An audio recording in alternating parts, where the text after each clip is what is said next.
Good evening, everybody. Welcome to another Unshackled live show.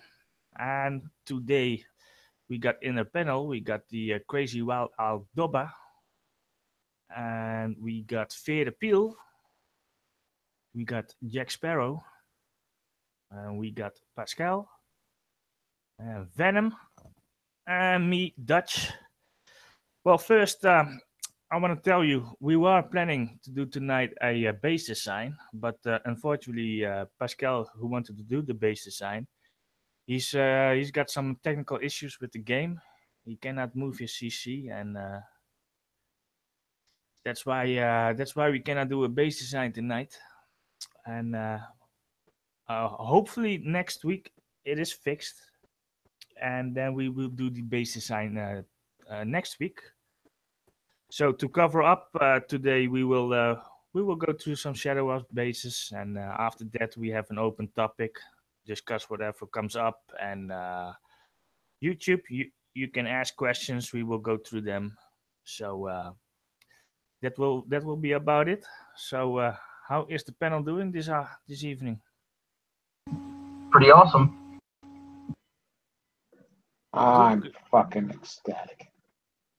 When I'm with Venom, I'm Oh, all right, all right. So shadow ups. Let's talk about the new shadow up bases. How what do you guys think of the new shadow up bases? Blah, blah. well, but I look at the 45s and the 40s and the 70s, and I did a couple, and yeah, it's not a one-go base, or else you have damage. You know, it's you have to have a little bit knowledge and game knowledge and to do them. It's not that you can run through them. That's what I think. Even the 45s are kind of spicy if you don't have the good units. Well, well, I've been only actually been looking at the 70s myself. I don't think they are too bad. Yeah, you gotta take your time for it, but they are decent. They are decent for a shadow up base. They are, yeah. I'm okay with them.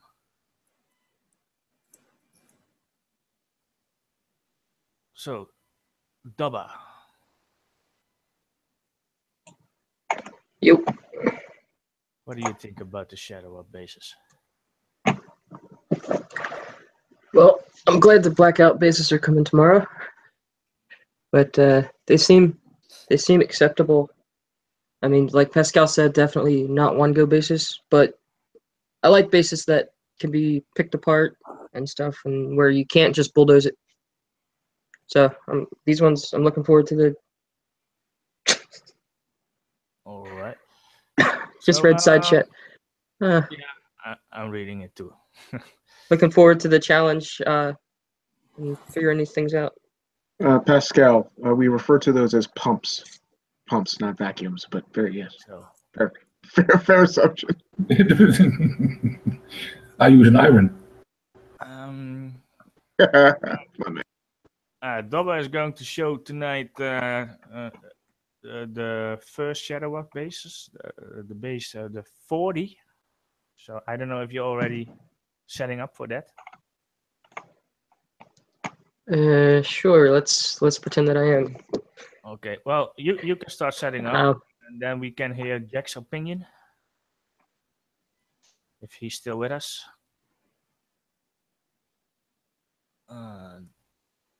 Guess not. Venom. No, I'm here. I didn't realize I was. No, I actually don't have an opinion though, because I've been kind of out of it for the last few days. So, like Dava said, I'm looking forward to the blackout bases because I hear with technicals they're a whole lot easier. Get my repeats in on those and done with it. All right. Venom, what are your thoughts about the shadow up bases?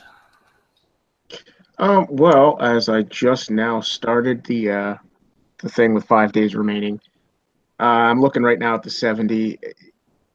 Coming out of the event that we just had, first impressions, it's no different than some of the event bases structurally, design wise. It's you can pick it apart. Definitely, it's not a one attack deal. with all that thorium infused armament in there, yeah, and the missile bastion, the anti-missile bastion in the 70 that I'm looking at, it's a tricky design. It's it's an annoyingly tricky design as I'm going over it in my head, but it's a tricky design. But I mean, you just gotta pick it apart. It's another one of those. I'm sure the viewers will get a definite feeling of how to do it for the gentleman that actually goes through it. I like it. I hate the snow. The biggest thing for these, the contrast of design is hidden by a lot of the snow effect. So things kind of blur from my vision that I kind of lose track of what's where and what's doing what. Sometimes, especially the troops. Not that they're a big deal, but the liberators and all that stuff kind of can get lost. And they're thorium zombies with fucking rockets in the back, or are they just regular? No. They're not zombies. They're just the regular grenaders in the back or whatever. Okay. No. Well, thorium grenaders, I should say. But yeah, it's it's doable. I'd assume. We do look forward to them switching up the bases. I'm sorry to ramble, but we do look forward to them switching up the bases. My first opinion, it's going to be tricky, but I think they're doable. Arch. At least for the 70 that I'm looking at. They call the archers. Archers, thank you. So, no, yeah, no. I don't think they're too bad. I'm okay with it. I like it. So, no. All right. So, I think though you can start. You can start with doing a 40. Let me put you on screen share. Yeah, it's the silly gas mask that throws me off out there on YouTube. That makes me think there's presenting? Yeah. Am I presenting on like the Hangout? Can you see my screen and not a black screen? I see only your blue icon. Oh, that's Fear. I see Fear's blue icon. I should get it on YouTube. Yeah. Make sure your YouTube's unpaused. It's not paused. I will refresh YouTube just for you.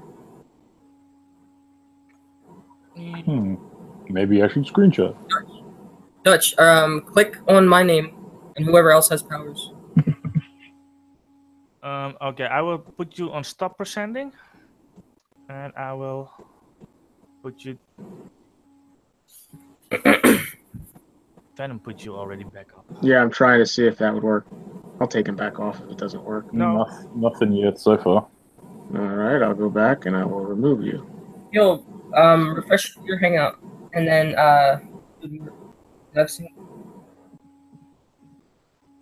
Yeah, this could be the same crap that happened in some other Hangouts and some other YouTube streams where it just locked on somebody. Well, yeah, all I gotta do is if it's locked in field, he's just gotta refresh and then it'll fix it. Yeah, Fear. Refresh. It'll drop you out. It'll unlock from you, and it'll go to the random. I already did. You guys didn't even realize it. I thought. There we go. All right, now it keeps changing to whomever's talking. So somebody, I must not be on present, unless like my. Yeah, go ahead. It's all. Give it a couple minutes. If it jumps over, just mute everybody and then There we go. Oh, there we go. It's good now. It's good. All right. There we go. There we go. Cool. Wolf. That's the color of the screen, Wolfie. The color of the screen is black when I screen share. Sometimes because I'm screen sharing just the Facebook camera, so sometimes it goes black. Like the screen goes black. All right, so hopefully I have a units right thing. I can kill this thing. Oh wait, oh, crap. Titan, Blackout, and Jug. Nah, I would love to. You stopped sending. Really? Okay. Am I not screen sharing? You're not screen sharing anymore. Oh, now you're back to your album or your emblem. Wait, give me a sec. I'll redo it. Stupid Google. Oh yeah, it's showing your emblem. Oh, my emblem's not joining YouTube. Like the games. Your emblem is on YouTube static, but you're not It doesn't showing, animate. you're not Oh, showing yeah. the game. No, I'm saying it's not animated on YouTube. Never is. They never are on YouTube. I was Yeah, explaining that to. it makes no sense. They're animated in your channel. If you're viewing somebody's channel and they have an animated graphic, when you go to view their channel up in the corner, that tiny little snip pick, you'll see it there. But when we Yeah, but present or it's talk, showing- it's not going to be animated. Yeah, but it doesn't make sense because it should just be recording what we're seeing. It's just the way. Seems like you're back screen sharing. Hold on, let's see if it'll see it on catch up in the. Yep, Yep, Done. there we go. we're back on. Yes. You Oh, guys. that's like the base from the event. Huh? That's like the base from the event. Roughly. I don't remember. Basically, remotely looked like this one in the event. Yeah. It was a base that almost identical to that in the event. I don't remember. I don't remember. Like I said, most of these seem to be from the event. It So, was like the 40 or 45 or something. no, 40 was the it looked like the 50, and then the 45 was the one where you had to kill all the units. I don't know. It might have been a 60 or something. I can't remember what it was. Wasn't any of these because I would have remembered. I would have actually done a video on this base if it was in the event. It's the one. Remember that you used to have the Achilles GS on the where the That was a 50. Wyatt That says it might have been the 55. yeah 55. They swapped out the Achilles GS for another blowy missile thingy. Thank you, Wyatt. that one was way different layout, way different. But, anyway, Pretty much the same kind of thing. Anyway. you got air here, and you got ground turrets here. So going back old school war commander, air for these sides, ground for these sides. Old school. So I will be using a Fury because if I use Nyx, people will say, "Why use Nyx?" How'd that go? So first you take the bunker out and retreat. And I'm going to take the other bunker out on the other side as well. And can you guys hear my mouse clicking? Yeah. Okay, great. Sometimes. I mean, like now, like, are you hearing it? No. No, you're Cool. fine. Just play. I'm going to use Google Hangout record then, because every other recording software I use, it catches. Uh-huh. Now, and attack, so all these little dudes go away. Can I interrupt for a second? Please Yep. do. If you aim for the wall, you don't get damage because the Furies have splash damage and the Nyx doesn't have that. So you don't have to hit actually the tower. That is a valid point. Well said. Yeah, I guess you hit this wall right here. And going like in the front, and then you should be fine. Alright. So now we have no bunker on either side. So now I'm gonna go take my Dame Fury.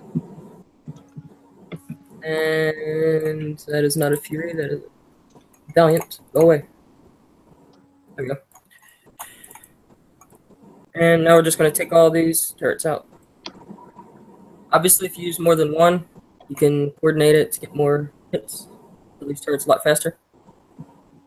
But just hit and run. And he's going to turn around. Back to another hit.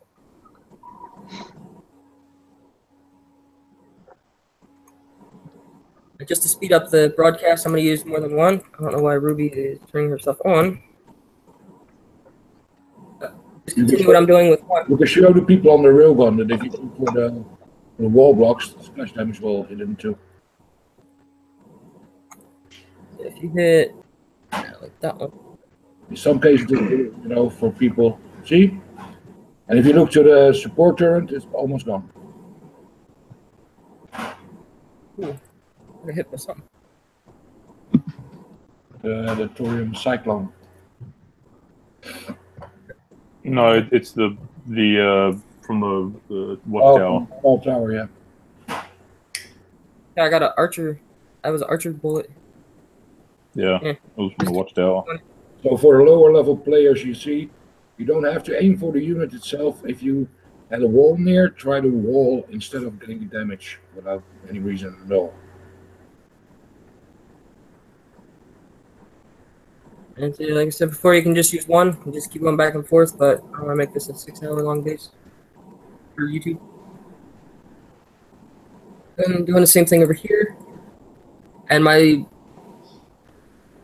Furies are level, I want to say 13, but as long as I got 550 range, which I believe they start out with 550. So if they do, then you're good with even level 1 Furies.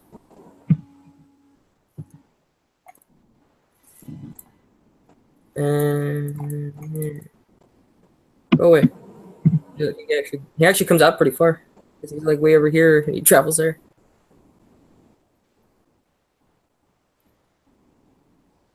And just for transparency, I was supposed to practice what I'm doing now last night, but a big important meeting I had to go to. This is the first time we're doing this. It's actually working. And for the lower medium level players, if you have Furies, try to fit the drones on first because it will help you reduce your damage. Instead of some other tech, try to use the drones first because as you saw what Dob was doing, he got hit, but the drones got hit, so the Furies stay alive.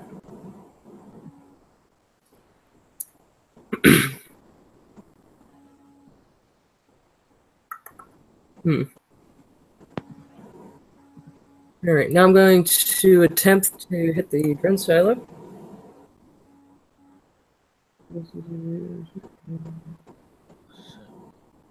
Yep, like Peel said on the YouTube, there's way quicker ways to do this, but I'm just showing for like a medium level player that would have, even a Cyclone, Cyclone or Install or Valiant.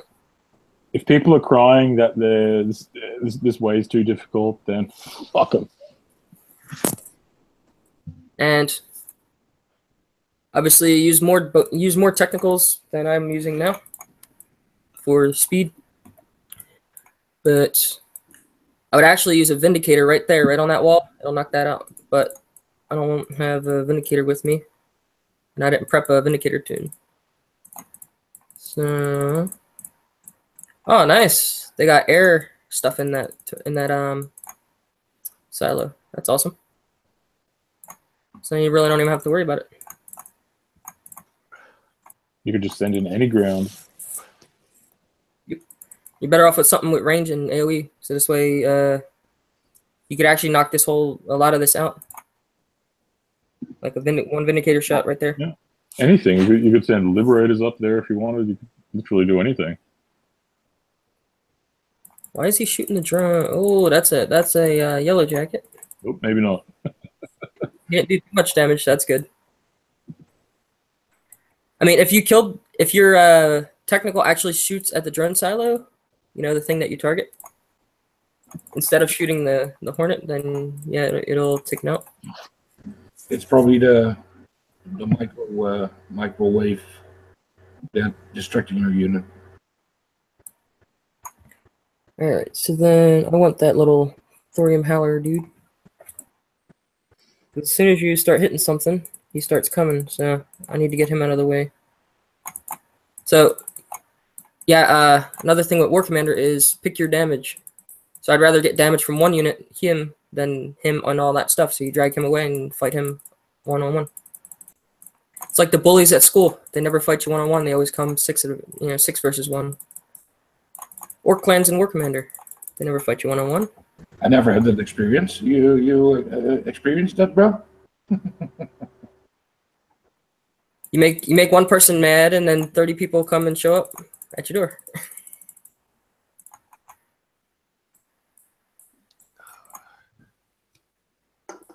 Is the thorium little dude down?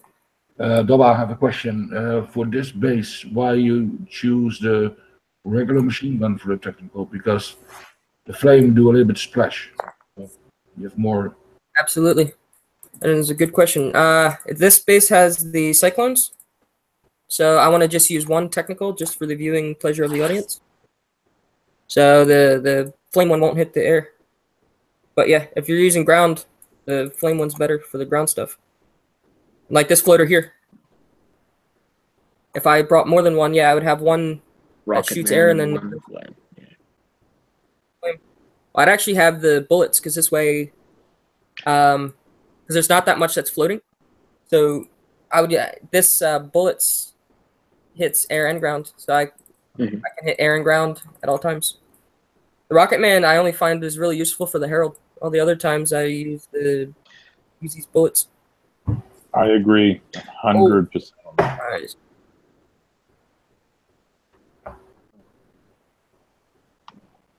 Yeah, let me end attack.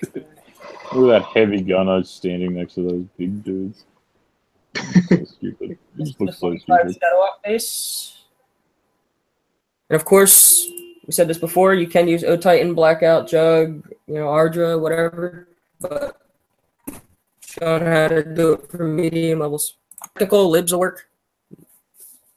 Just something that shoots air, because all this stuff now at the bottom and the top, they don't really damage you too much. I should have repositioned my technical at the top. All right. Okay. So now for those missile lovers, you have easy access to the missile bastion, but that's not really necessary. And if you guys saw my prior video, I love going for that defense lab and the go-go bar. I was trying to brain fart. But they're kind of tightly packed as they should be inside that base. So I'm not going to go for him. Why is he not targeting the little Viper dude? And if lower levels or medium levels have a lower level Juggernaut, you can finish it off right now also. Level 1 Juggernaut will finish his base off. Yeah. Because you don't need the max range now, because it says you see double clear the boxes there. So if you aim for the walls outside now. That's the Viper hit me. I was like, where did I get corrosion damage from? Yeah, the splash will take care of it.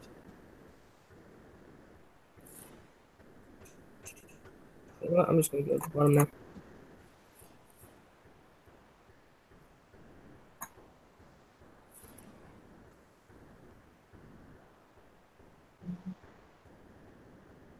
And nice, it won't let me chat on YouTube because I'm not signed in on my other computer.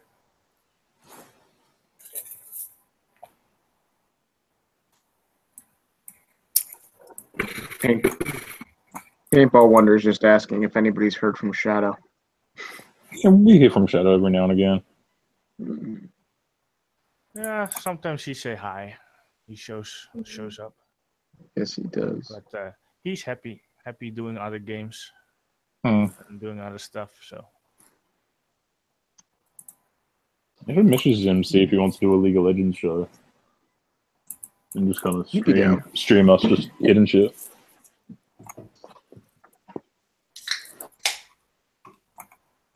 So if you can time it right, you can actually keep your technical, just keep hitting defend. As you're pulling this thing forward, keep hitting defend, and then you'll stay in front of him. I mean, I'm not doing a very good job of it, but yeah.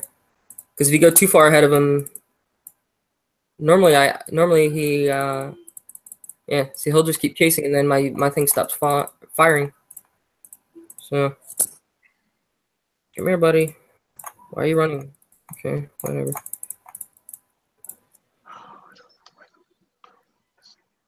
Why is my mouse? I'm scared. Yeah, Dutch, you're gonna have a great act to follow. You're gonna have to do this 70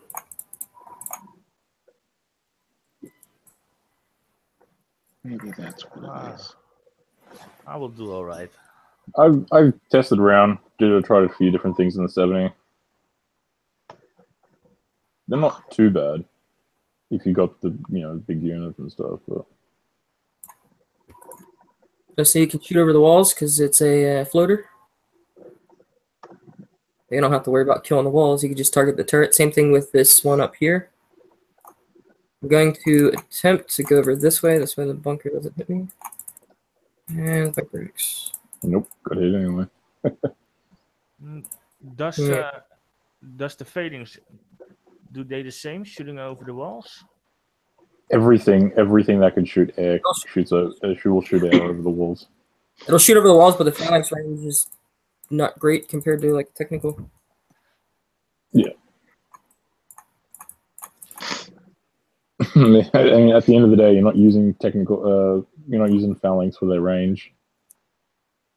Yeah, using phalanx for multiple targeting. You're using them for fucking charging into a base balls deep and just going fucking Leroy. Target! Leroy got it. Yep. Phalanx are spray and pray. You just run and hit a whole bunch of crap. Yeah, I would love to. chuck on your shock ops and just fucking go. Now, see, that's where a corrosion op would be excellent. That would be the new gen Scorpion. It's amazing. And even if they die, not that they die, but even if they were to die, once the corrosion is applied, it takes greater damage from every bullet that you shoot on that target afterwards. 50% increased damage taken, to be precise. Thank you very much. And that's why I like the technicals. They're like the Howlers 2.0 with corrosion. With corrosion, yeah. And I'm almost positive they have a hidden buff that makes them do more damage as they move. Yeah, I don't know. I'm positive they do.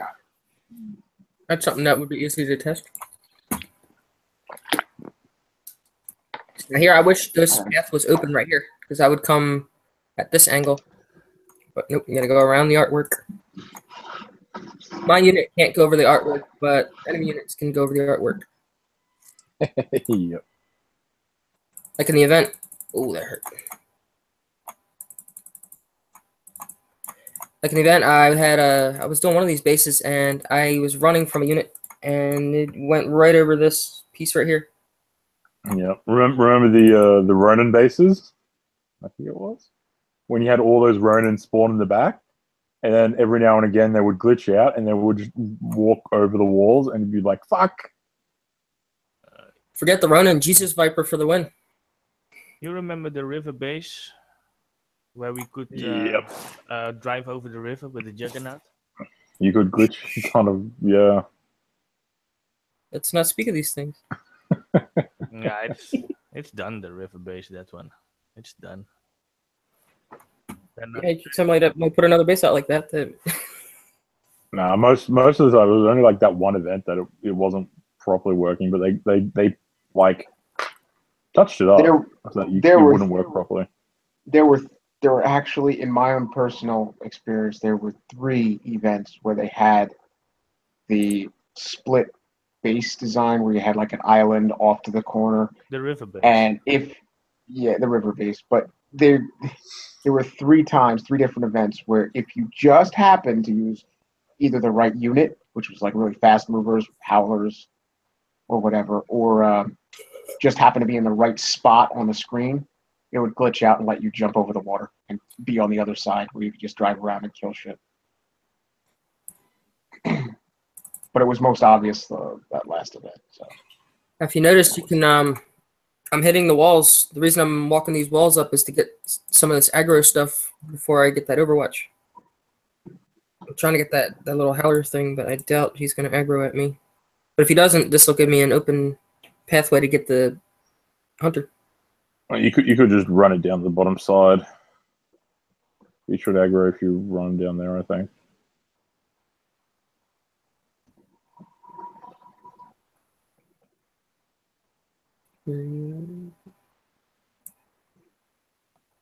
Alright, so now that I got a big enough hole, I'm going to do that.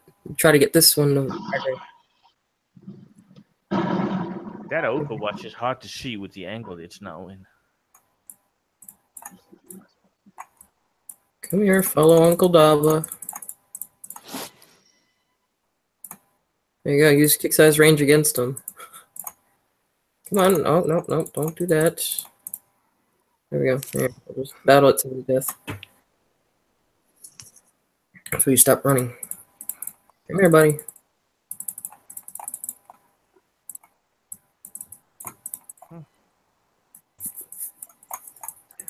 As you can see, I'm getting a little bit of damage on my technical, but if you've got 3 or 4 technicals combined, even more, you'll take a lot less damage overall. Because right now, the only thing that's going to really do AoE is these Overwatches. And the Vipers will get you with the corrosion, so you have to make sure that if you're corroded, you just end attack. This way the corrosion goes away. Someone's asking what level techs are these? They're 16, but you can do them with level 1. It'll take a little bit longer to like kill walls and stuff, but you'd be fine with them at level 1, because even the level 1 technical, they're pretty beastly. They come full range. So at level 1, you got all the range. And notice to everyone, if you do have, if you are the Survivor faction, you will get a Survivor buff, which will make it a lot easier. Yep, because the more stuff you kill, I think it's every 60 space that you kill, you get 1% buff. So you kill a whole. I had a player hit me. I killed his whole flight of phalanx. I went up to 100% because it killed all the Spartans too. So now you play cat and mouse with this Overwatch turret, just up and down. Don't get too close because then the arc isn't as great. So then it's greater chance of hitting you.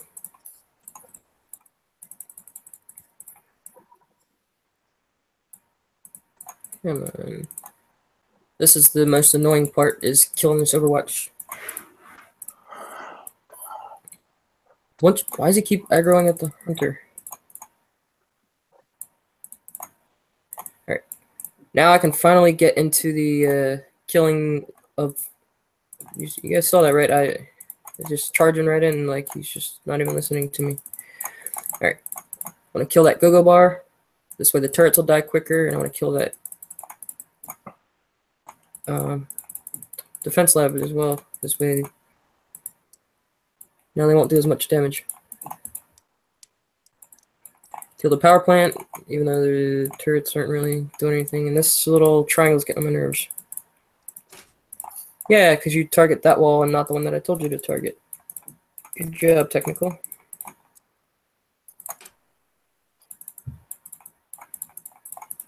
Come on.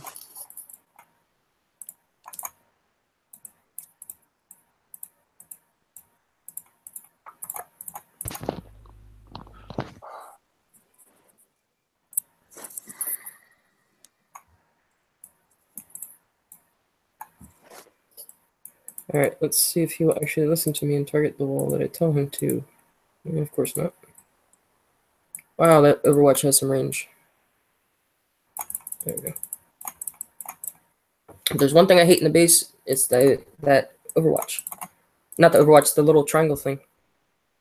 Because he doesn't do much damage, but... Orbital laser.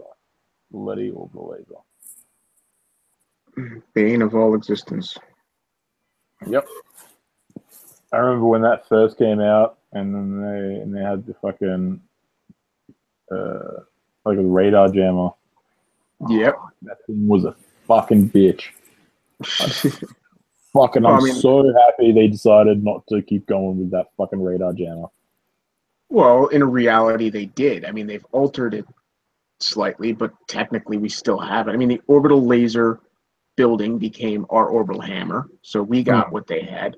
No, And I'm fine the with Tesla, that. well, yeah, but the Tesla, in a manner of effect, I mean, it's not the same, but yeah, the Tesla tower we have, and the anti-missile bastions, those together, sort of in a way, Nope. run the same aspect as what they had. It's not nearly as strong, thank God.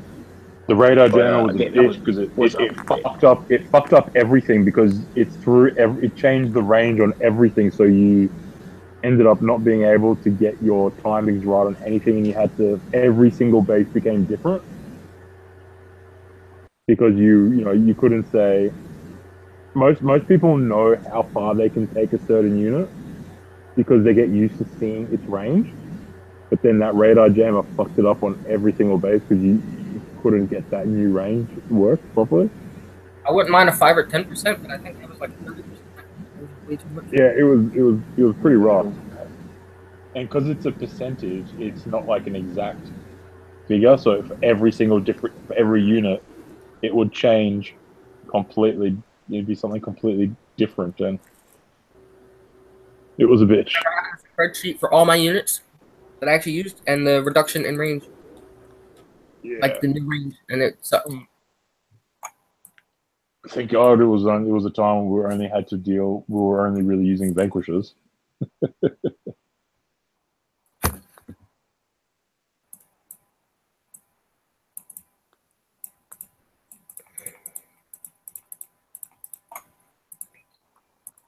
This one seems to be dying a lot quicker.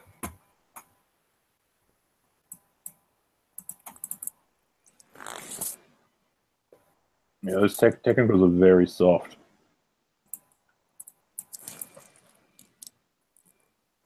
Especially to Overwatch. It's anything. We just seem the Overwatch just seems so much more powerful because the technicals have such little health.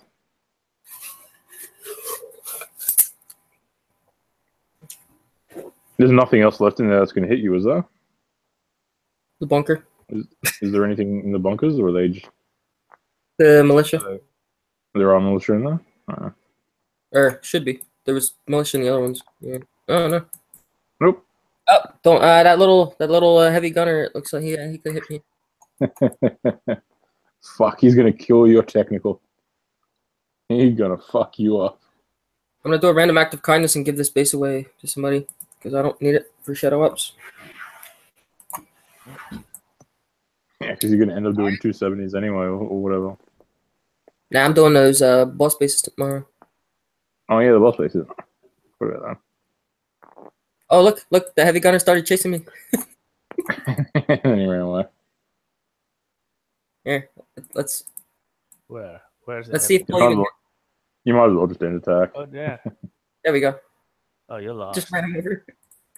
Oh, nice. He has corrosion on him, so be careful. He was brave, man. Yeah, they always have corrosion on them. Yeah. So there's all the aggressive stuff taken out. So now you just use whatever. So there's the 7. There's the 45. All right. Nice job.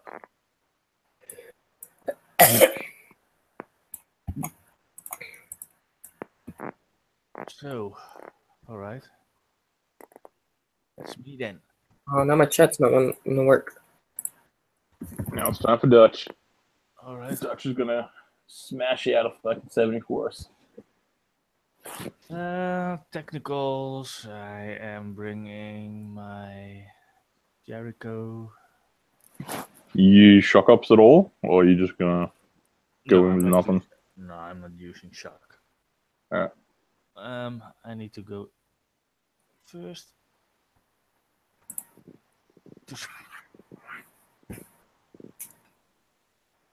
Okay. Yeah, I'm going to bring that one too.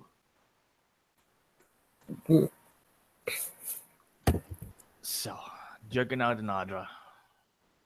This is my second. This is my I don't know, my third try or my third time that I do a base. So, And for anyone out there that doesn't have Ardra, you can substitute Ardra for purifiers, or you can sub in the purifiers for Ardra, as long as your purifiers are relatively leveled up.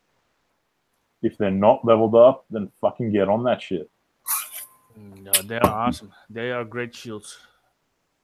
Keep in mind that this is a 70, so it's a higher level base. So Dutch will be using higher level units than just one technical. Yep. So, okay. I fire. I start with the Jericho. I've been losing today a couple times my Jericho in this base, so I hope. Really? Yeah. Sometimes I'm. We'll see what you do on this.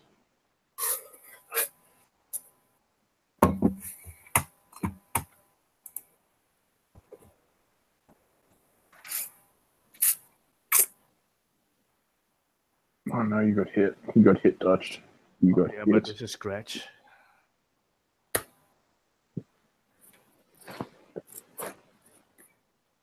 If anyone's interested to know, you can also take out those cyclones with one phalanx, and you just keep moving the phalanx, and it won't get damaged. Just throwing that out there.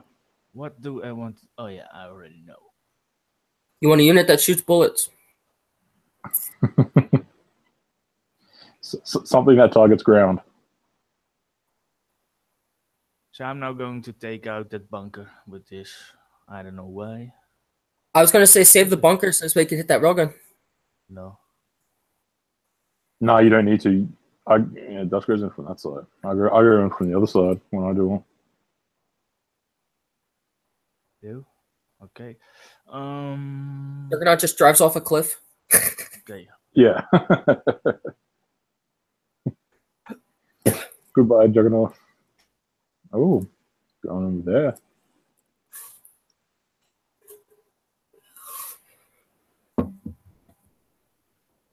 I tried taking out that whole back section, like going down all the way down the side and all the way down the back with my air. Yeah, it wasn't a good idea. I see here you gotta watch those little thorium missiles because they hurt. As you can see, it looks like Dutch is already taking damage. A fair bit of damage, I think. No, that's all good now. Don't look too much on his Titan, but Alright, no, there's You never know.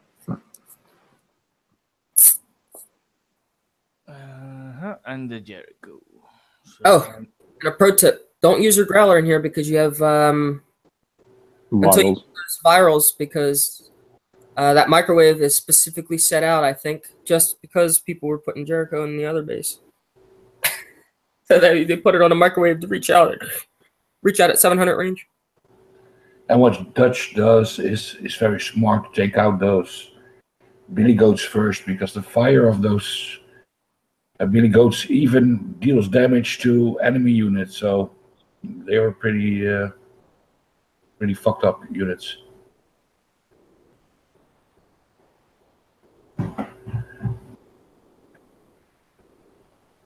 So try to kill the billy goats first, guys.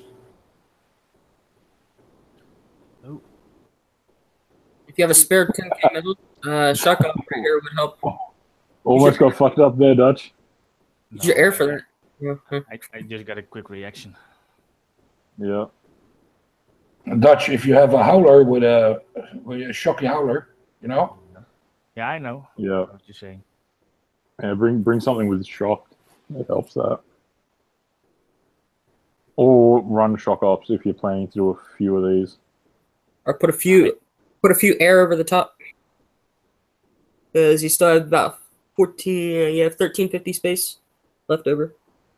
How many technicals are you running right there? 10. Okay, so 10 technicals is pretty deadly with some air.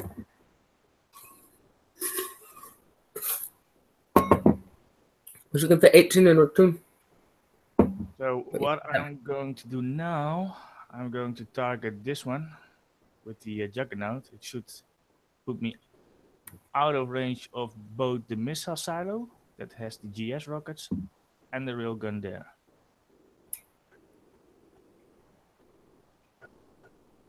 Okay.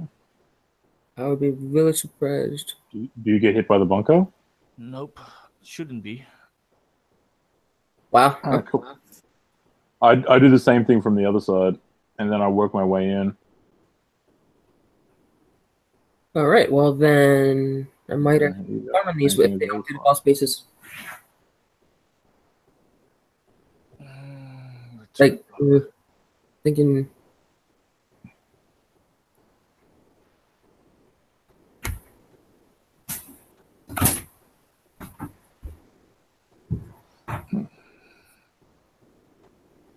I see you're taking a bit of damage now because of that. That's okay. Yes, that the bloody fire what I'm talking about. Purple fire is like. I've got a question, Dutch. You know the AA plasma at the back, on the back right? If you target that, does it kill the railgun? Oh, what are you saying? The AA plasma next to the missile bastion Yeah. on the right-hand side. On the right-hand side. The one on the other side. If it would take out what? The railgun behind it. I don't know if the splash will quite reach it. Yes. I don't know, but It should. does? It should. It should, yeah. Yeah. but I'm not there yet. If anything, it'll line right. It'll either hit it or go right in front of it. It's a close call. I just always wonder if it's actually, it's a kickside base, if it's actually going to do enough damage to take it out, or if it's just going to like leave that one lousy speck that always. Oh no! If it's a jug, it will. Yeah. The jug shot will take it out. It's gonna hit the pump with the jug, yeah. If it's in range, it'll take it out. So let me see. You can go straight ahead and target the bunker itself. You shouldn't get hit because you got an Omega jug. Yeah, but we still got the billy goats there. Ah, they don't reach from there. Okay. Yeah.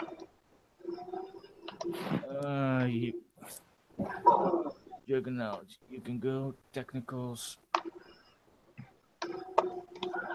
To all the medium low-level players, if you have to encounter the purple units, like the Longhorn there, and the Billy Goats, out of 10. use a quick unit that it can be equipped with an electric tech. A Howler or a Jackal with your technicals will make a world of difference. Because their damage is devastating on your lower level units.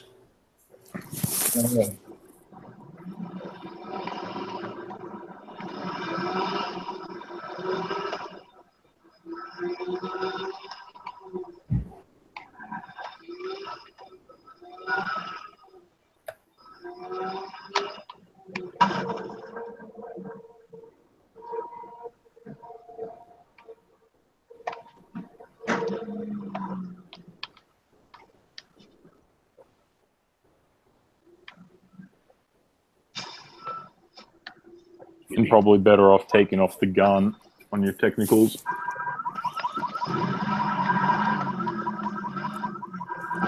Burning Man has huge troubles trying to take you out moving targets. Well, you guys are right. It's better to have a howler or something. Here's an expert remark. If you have this issue with the Longhorn coming at you and you've got some Dracons, just use the Dracons because they don't give a shit about the armor, the thorium armor. They kill the purple units off really quickly. The Dracon, the new unit, last event. And just for the record, Pascal said it just like Wrongthinker said it. Dracon. I'm calling them dragons because it sounds better.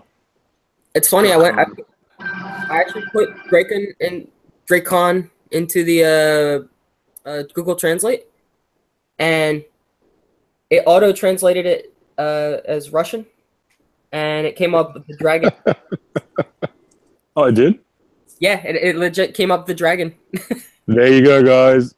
Let's call them the fucking officially called dragons now. Yeah, but dragon, you're right with a G. Well, yeah, they didn't want to steal the name dragon, so they put a K instead of a G.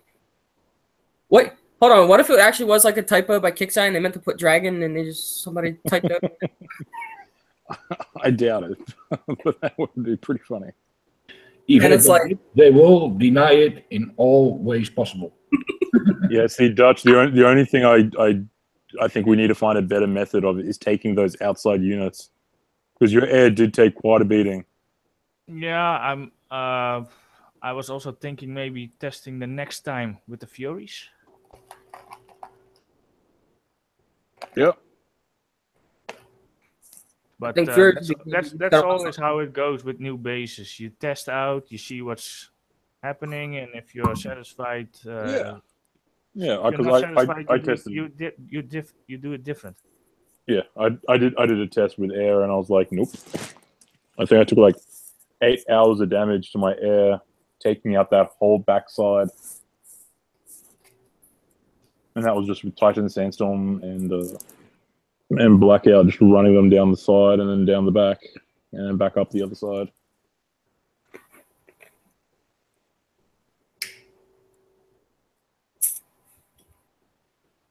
Careful, Dutch. Don't forget the railgun. Don't move too far over.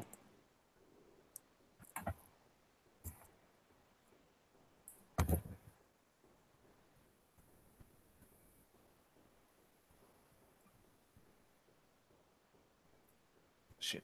Oh. I don't know if I got hit there or not. Hmm. Not sure. If you want as well, drop like 2 technicals in with your jug turn. That way, when those cyclones do come at you, you can just send in the technicals, and that way it'll focus on the technicals. It does look like I dodged the bullet there.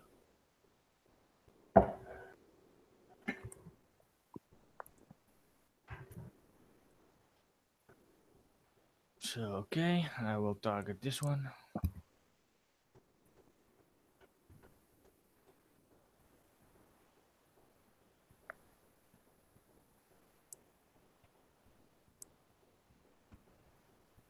And then I will target again this block.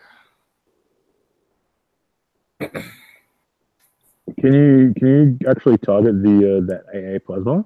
I want to see if it takes out that the railgun. Yeah, I will try it after I got that hit.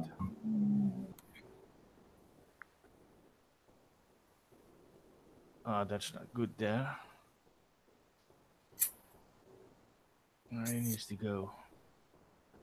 I really hate those guys.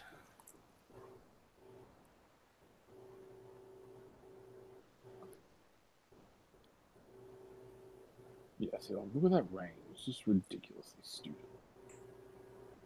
But it's you're standing there. Oh yes, you want to see that one. See, Okay. The AA plasma, yeah. old school tactics. Get a Jericho or something to mortar bait that thing, as we used to call it. Run the Jericho back and forth to distract him while you're doing stuff with your Argent What gun. I trying to do, and I sometimes fail with it, is just to try to let Adra soak everything of the most, because the Adra is a cheap repair. Yeah. Oh, sweet, it does. Okay, cool. Cool. Now I know what I'm gonna do for that base. So Yep. Because last time I tried 3 different methods of taking that base, and the best one is pretty much very, very similar to what you're doing here. But you go down that left side, I went down the right side, and I moved my jug too far close to that railgun, and I ended up taking it shot to my jug. But apart from I ended up taking like an hour and a half damage to my jug and like 17 minutes damage to my Ardra for the whole base. And I was running shock ops. But now that I know that I can use that AA plasma, I can probably knock out all that damage, most of the damage to the jug. So that's awesome.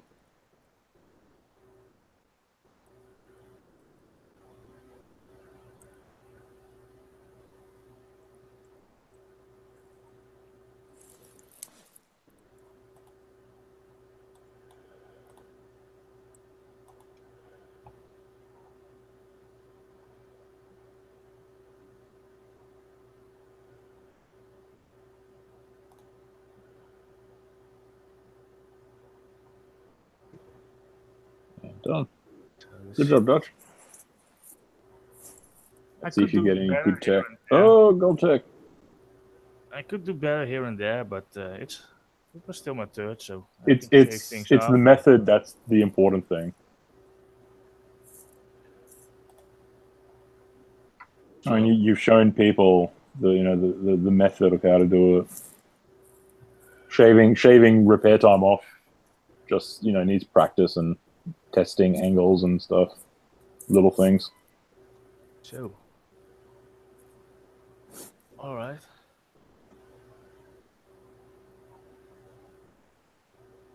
So, now we have that done. Are there any questions in YouTube? Is Venom still on YouTube? I think there is. Oh, there's one question. Where is Data? Data Good is question. MIA. Not sure where he is. Probably playing one of the many other games he plays, or beta testing a new game. Who knows? He's always on top of that kind of stuff. Yeah, I think that was an the only enigma. question. I have a crazy idea that he might be doing. You guys might gasp at this. Might actually be spending time with family and friends. Yeah. Blasphemy. It's 2 hours on my air. It's a little bit too much. So I need 2 hours on your air. Yeah. I need to do something about that. I had already, what was that? 1 hour 5 minutes on here. So that means 1 hour and 50 minutes on my Juggernaut Adra. Free repair on my technicals and free repair on my Jerry. Acceptable. It's not Acceptable damage. Yeah. too bad. Just Only I need to change something with my air because 2 hours on my air is too much. Need a better method of taking out those things. Yeah. The question in YouTube: somebody show a practical use for the war rig. I gotta be honest. Practical use for a war rig. Fucking I haven't been using my war rig that much yet. I haven't been upgrading it yet, but I do hear from some people that it's a really beast. Oh yeah. If it's you run it in with your PvP turn, it's a boss. It's a boss ass bitch. I know you got it. You got it high level, Pascal. Yeah, mine's Omega as well. This is probably next. So here is a question for you guys. If you have to pick one thing, what you like to see change in the game, what would it be? I mean, changes or maybe something that could be better or changed.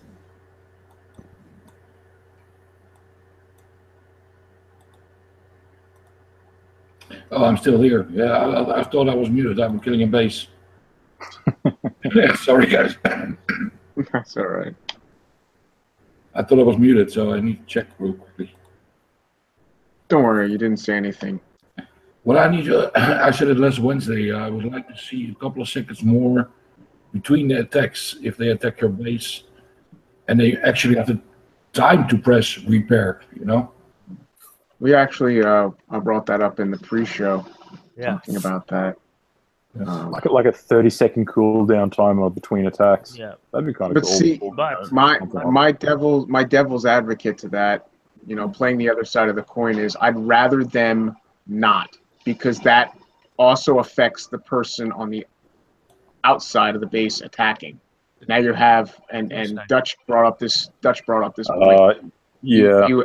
You have your platoon outside, so you're the attacker.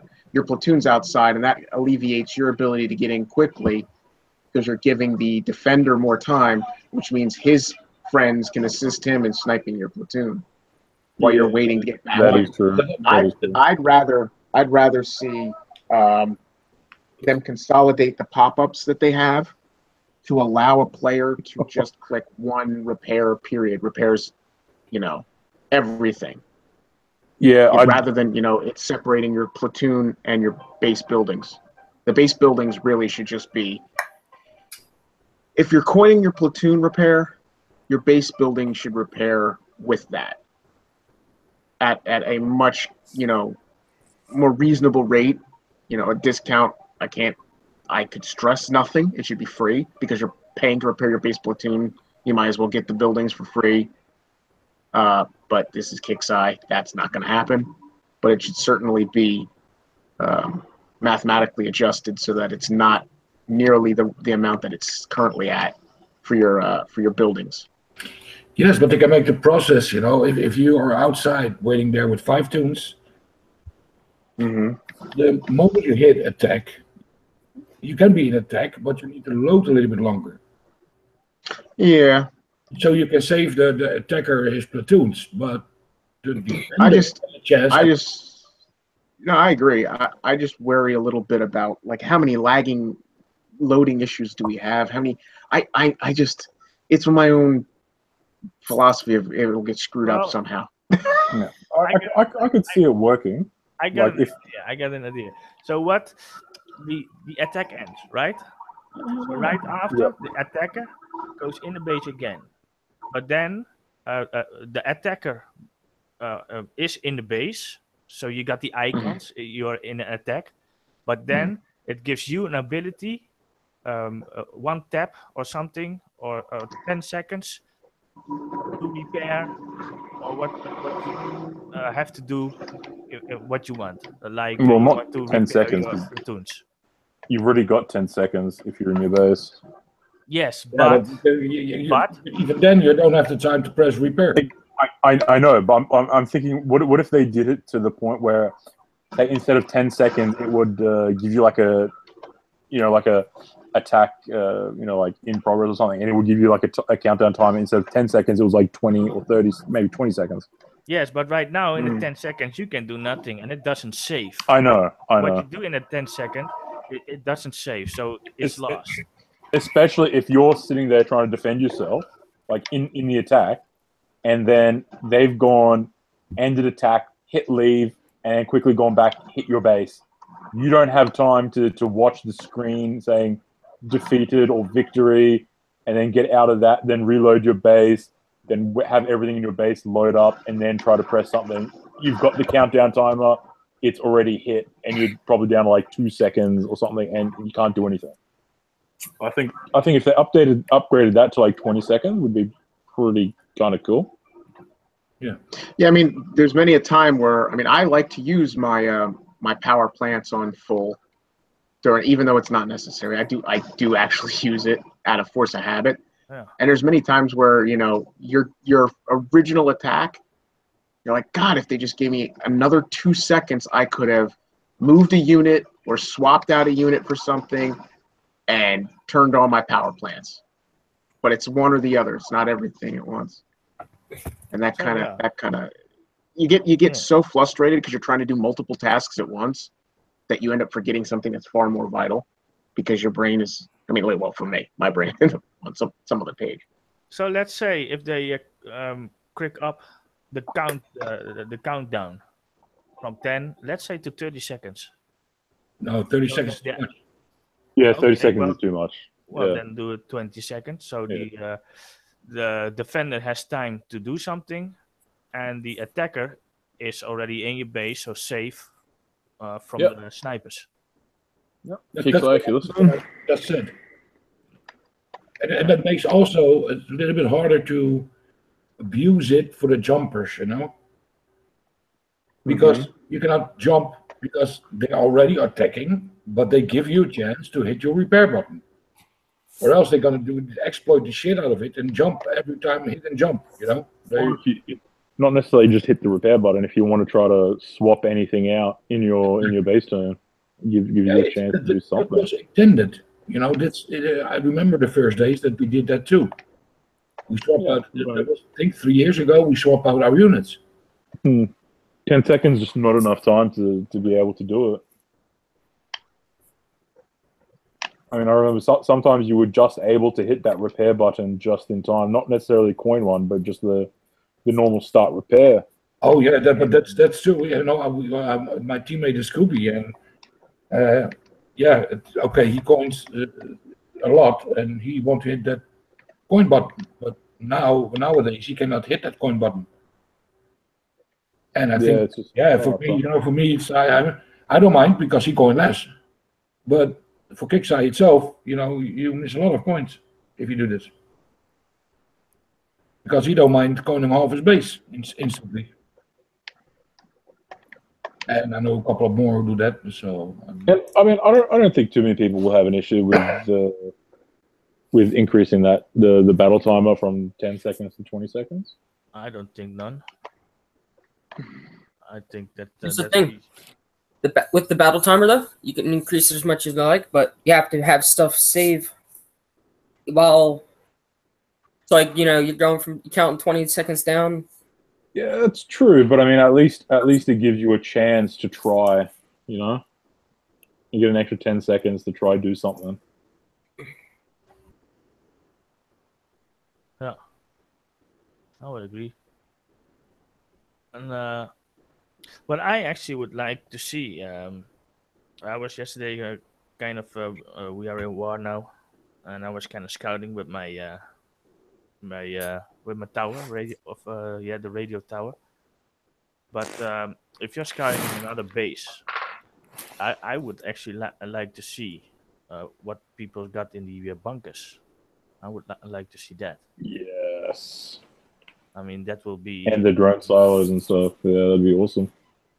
I would like to see that. Also, maybe see if the unit is on aggressive or hold position, so you already know before you start the attack what the unit's going to do. No, I'm not agree with the bunker thing because I think it must be a surprise for everybody what you encounter. Yeah, the whole point of us being able to have the ability to workshop our items for our own specific tasks, it's bad enough that you have icons that glow certain ways that give up whether you have a gold tech or not, you know what I mean? There is got to be a certain aspect where as an individual defending or as a player attacking, I have a bit of an edge, a tactical advantage where you don't know exactly what I'm bringing to the table. I mean, that's like playing poker and showing your whole card the entire time. You can't do that. You got to have some air of mystery. Yeah. But as far as a tip for I don't know. A tip for the bunkers. Look at their go to their loaded base. Look at the faction they're aligned with, and see if their buff applies at the top. Yeah, I mean, there's definitely ways to kind of worm it out, but that's not for noobs, because I have different kind of things in my bunkers than the faction I'm using, and I fill it up to 550, so you never know what's in there. And even if I have to put a rifleman in there, I will do it because they cannot know what's in my bunkers.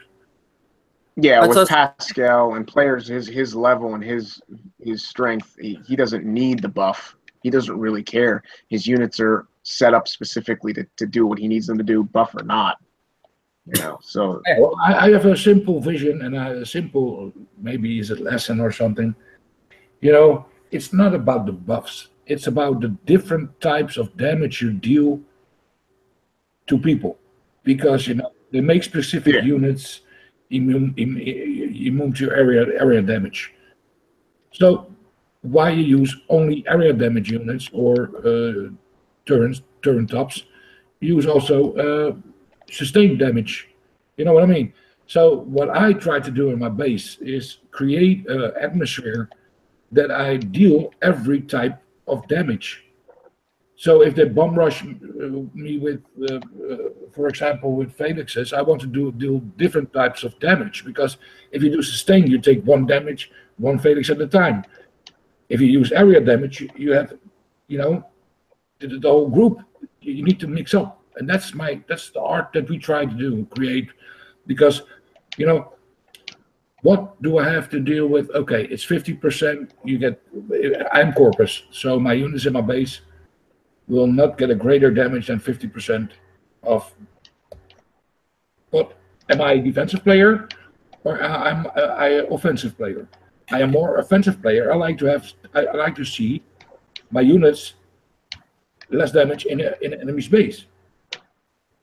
So, and Felix, good beasts, they are strong, but you can take them out pretty easily. So I don't want to defend with them. So I put my technicals in my base. Or else I need to pick, and I need to pick Hades, and Hades are weaker against the Herald than my missile testicles. I mean technicals. Your rocket testicles. My rocket testicles, yes, exactly. And that's why we find a balance in. But I talk now like where I'm home.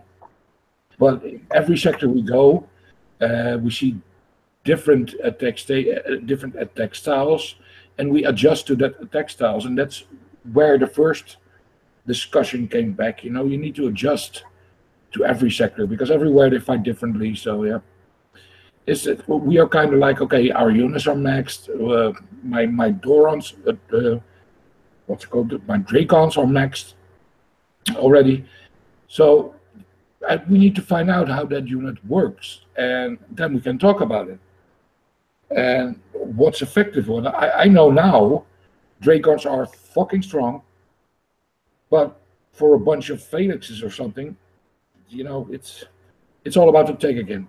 It's they are too slow. So you have to increase it with the fire rate check, Well, charge time, we got whatever one. you like. We got one. We got one that gives you upgraded if it's upgraded to level 3, 40% off the charge time. Yeah. Or you can have one with a clip size, an extra clip size. So upgraded to level 3, the surge injector. It gives you increases clip size to 2 plus 50% fire rate. Well, here's a simple solution, and in the early days, me and Vader Pill were our worst working on tanks and stuff. If you have a charge time of 40%, so every 40% he shoots quicker. Or you have a clip size 2, who shoots at 1, 2, no, there's 1 second between the two fireballs, the plasma balls, sorry. So if you count, the 2 clip size is quicker than the 40% charge time. Charge time is just another term they're using for the reload time. Yeah. So with the you'll get a lot better out of the clip size because not only do you get an increased clip size, but they're gonna shoot really fast. It'll be like pew pew. Yep. Now that's not the case, but yeah, well, kind of. Yeah. Anyway, I gotta go. Pokemon is calling. I will catch you guys probably after the show. You gotta be fucking kidding me, right? You're going to catch Pokemon? Yeah, I am. See you tomorrow. I'd rather accept a Pokewoman than Pokemon. I'm gonna help some people catch some Pokemon. I'll be back later, maybe. Later. All right, later. So what else do we got for the Dracon? Or the Dracon? So we got the armor, less damage against the turrets. Yeah, that's pretty obvious. What you're gonna do with it? Are you gonna? And you got the movement speed. Movement speed increased. If you got it upgraded. That's the thing where you can change your Dracons to defensive or offensive. I think because I'm gonna use the speed in my defense, and I'm gonna use the turn damage again if I'm gonna use it in the base attack in the PvP. So that's all up to everybody. Because in your base you want to have speed, and also not because the Dracon does the best damage at max range. So yeah, if you run to your enemy unit, that enemy unit that is faster than your Dracon, it's kind of work in your disbenefit. You know what I mean? Yeah. And yeah, in your base, if you use them as defense, there's no turrets gonna hit you. So and the golden slot, we got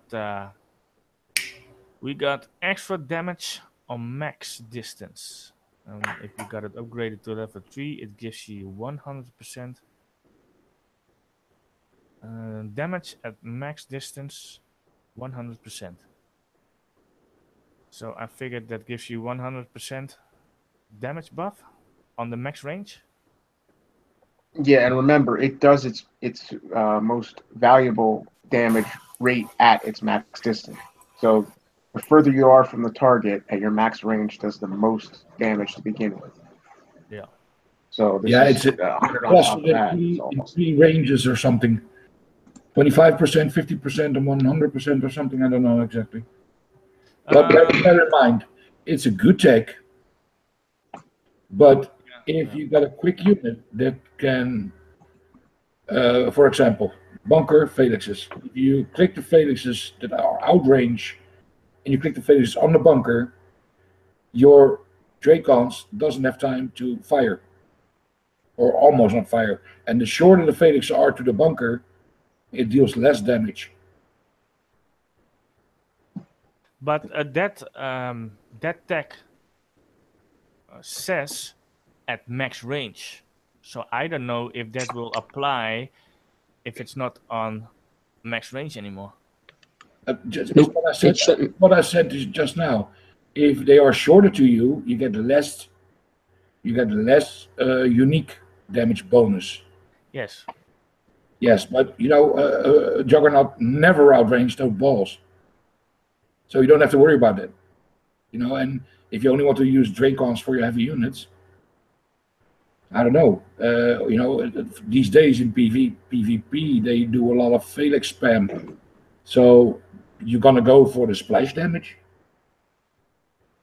Phalanx are not unique, so is it? That's the last one. Yeah, you got splash. When you upgrade it to level 3, you got a 40% extra splash. No. It's not 40%. It's 40 Oh, splash. 40. Sorry. Yeah, 40. 40% is much more.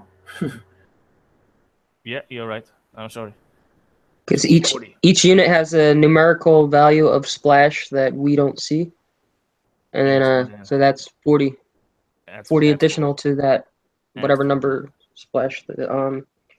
That would be cool to see a splash stat on our units, like when we go to the academy or the barracks or the war factory or even the airplane hangar, not the airplane, the airfield. To see a splash stat to say, all right, well, I would Cyclone has this splash. I would kill for that, but that's for me as a nerd, because then I can make an unbeatable base. You know what I mean? If you take that away and you show to everybody, then you get what Venom and me says. Then you don't have the enemy of surprise is gone. The thing of surprise is gone. Because then you know exactly where you can aim or where you can put your walls. Or yeah. I mean, and again, it would kill your PvP because a player goes in and all of a sudden they see, hey, he's got Liberators with the range tech and the additional this, and he's got his Dracons with this tech and this and this, and he's like, well, fuck this. I'm not going to attack this level 38 player when I can go over to this level 42 player who's got jack shit. I mean, a player who actually for you example, Pascal, yeah. You have a base that's set up a specific way. You have a diverse set of units in there to defend against different things that come at you. Every player is just going to ignore you. You're going to sit there bored to death and have no fun because they're going to see, oh, he's got this, and this in his bunkers. He's got this, and this tech on his tanks. He's got this, and this on his whatever. Well, forget it. I'm not going to take. And again, it goes back to Kickside losing the fun. I'm not going to take 4 days worth of damage for an 18% on Pascal's base. I'm not going to take 6 days worth of damage for a 37% on Daba's base. I'm not going to take 8 days of damage for 12%, on Dutch's base. Fuck that. Venom, it's already so it'll kill it. Already this point that this is happening. Well, yeah, but I mean, I'm just saying, he's the most hated person. He's a lovely guy, but he's the most hated person. This guy is open for 3 weeks in a row since the technicals came out, since the last event. probably. He's so fucking bored. He don't have attack logs. He's really getting sad that he don't get attacked anymore. it's berserk. It is. It is. But I mean, for us to attack is more fun because you know, even if we attack a level 37 now, it's a little bit of a technical aspect because we need to beat those testicles. Sorry, technicals. You know, even a lower level can equip. Like it's a little bit tougher for us to run over them. You know. Yeah. And again, I have found a unit, and I don't want to talk about it. That if somebody is online and cluster all his cars up, I can kill them in one shot. So be prepared. I'm not going to spoil that surprise yet. And it's an old unit. No, it's not the Hydra. No. All right. So yeah, we kind of enjoy it, but also not because you know the attacks are so low. The only thing that they can stand a chance is if they come and hit us offline.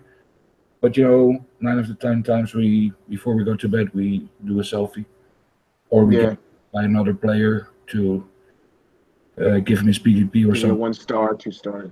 Yep. Yeah.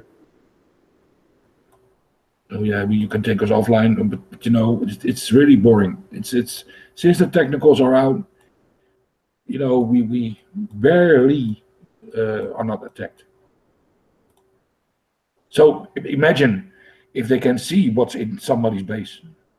You know, with Advanced Scout, they already do a lot of, you know, they can see what kind of level your units are, or what kind of level you're.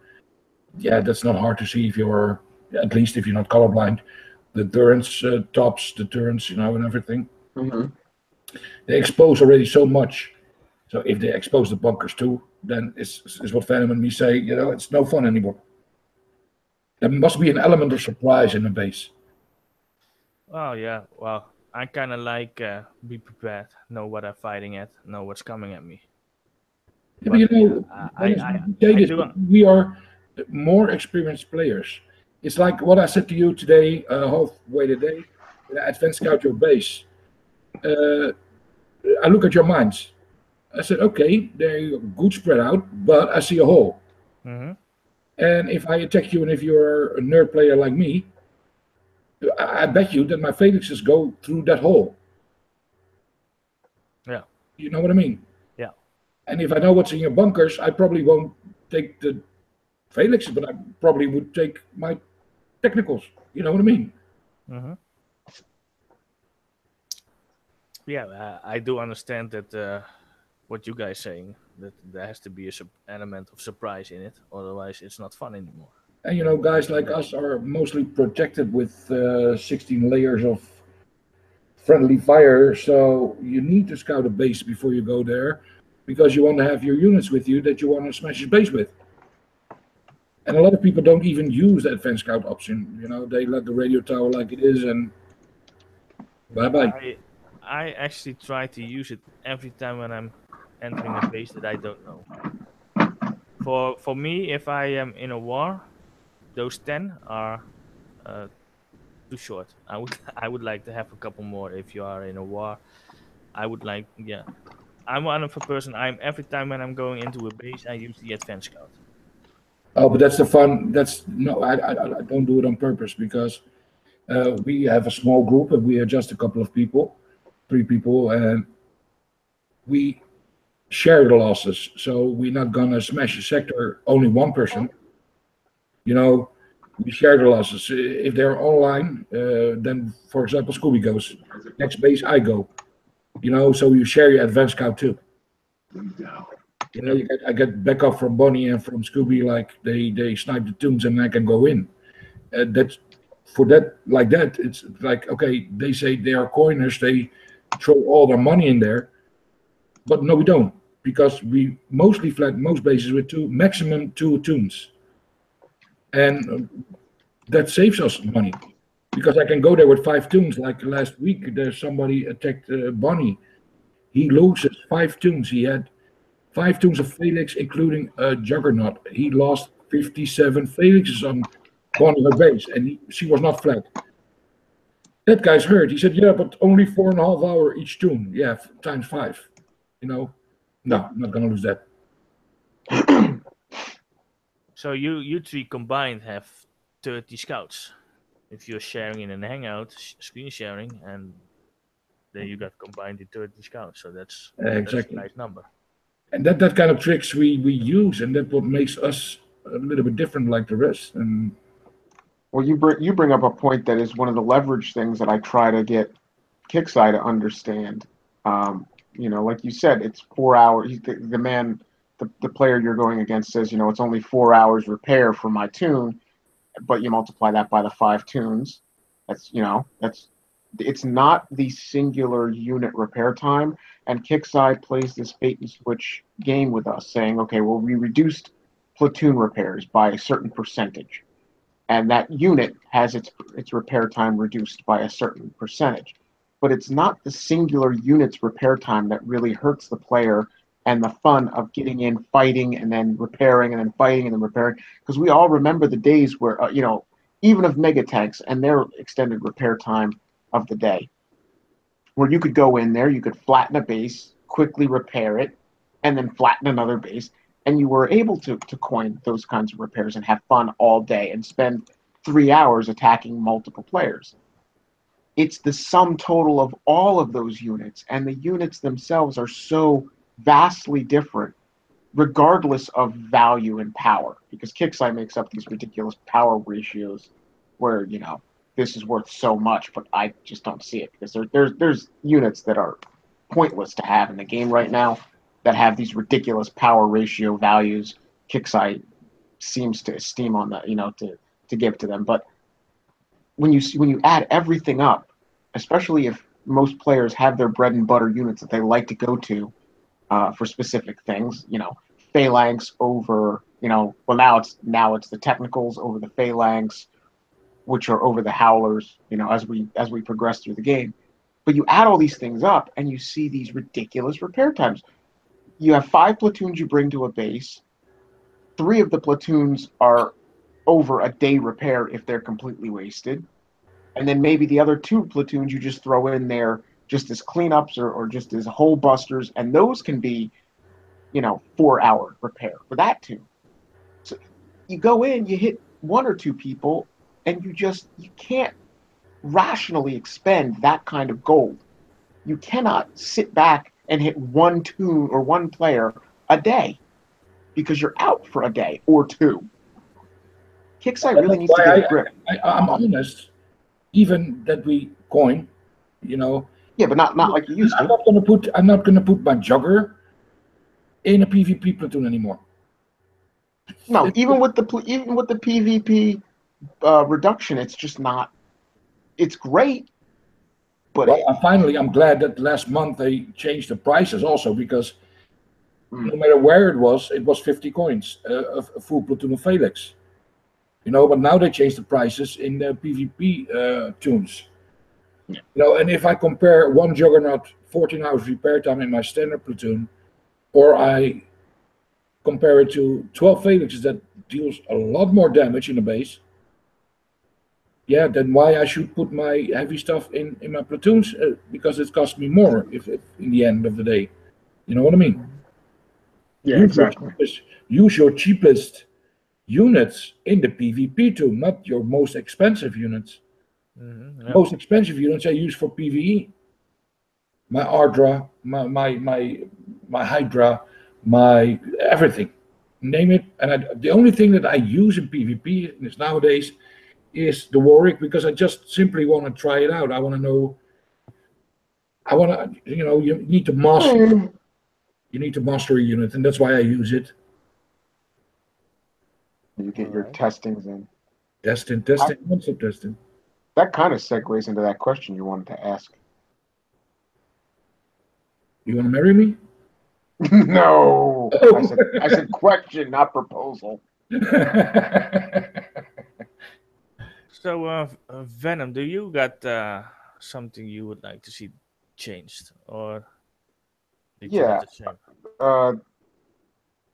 all right, the one thing that I want to change in the game is a complete overhaul of the systems in which we do gold and resources. I want a full evaluation by Kixeye of how they've completely missed the plot on the value of what our resources are set at, and what thorium is set at, and what gold is set at, because they've with each team that's come in and adjusted the game and changed the way gameplay is, or changed the units or what have you, they did not keep pace with the value of our time and our effort in gathering resources, or the value of our US and European and whatever country you come from currency as it relates to what we get for, bang for the buck, so to speak. Because the biggest thing for me, and I've complained about this, was you go out, you fill your resources up with oil and metal and thorium, and you apply it to a build process or an upgrade process, and the value of an item, for example, it starts out, it's 50 gold to coin the next level of a unit. You use your resources, and the gold cost jumps from 50 to 87. So you think you're saving yourself 5 days, but you're not.